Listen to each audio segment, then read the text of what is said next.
I spent the last probably 2 days outside sledding with my kids here. We had about, I don't know, 4 or 5 inches of snow here in Franklin, Tennessee. And it got me thinking, we're really designed to be out in the sun and to be outside. And sun exposure is healthy. And the only problem is excessive exposure is what's unhealthy. And that's what you hear about oftentimes, especially from dermatologists. Now, I'm in a t-shirt because today is about my perfect weather day. It's probably 30 degrees, not a cloud in the sky, no wind. So I got my hat on and sunglasses because it's awful bright out here. And, you really need proper vitamin D levels, and you get that from the sun. Vitamin D levels, when they're at their optimum level, they're good for prevention and treatment of multiple sclerosis, rheumatoid arthritis, osteoporosis, and some cancers really benefit from proper D levels.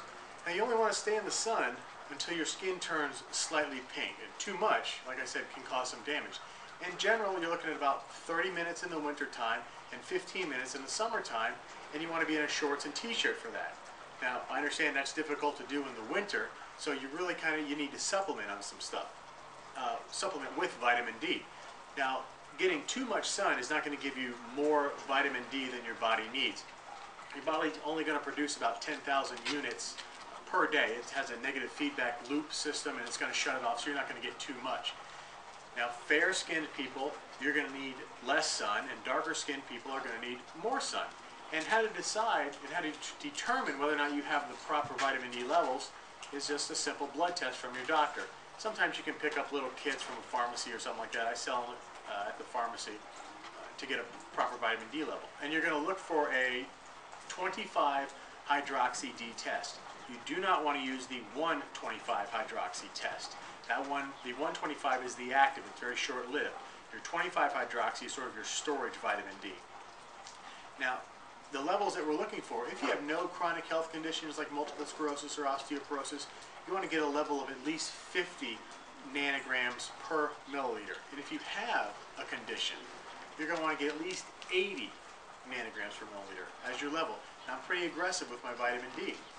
You can get it in food, but it's not in a high amount. Some fish have it, egg yolks have it, and also cod liver oil has some vitamin D in it. But your best bet for getting your D is the sun exposure. Now, we're going to supplement in the wintertime because the sun is at a sharp angle and you don't get a lot of D, even when you have a hat on and sunglasses.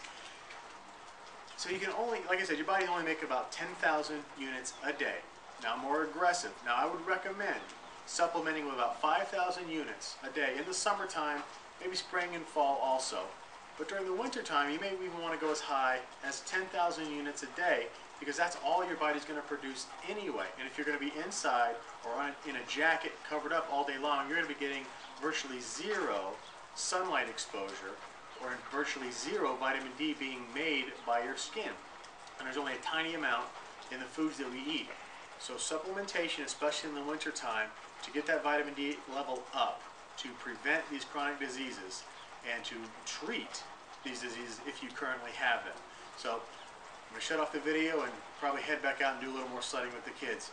My little son Steven is running the camera for me right there with a big smile on his face. And we're going to go head out and do some more sledding.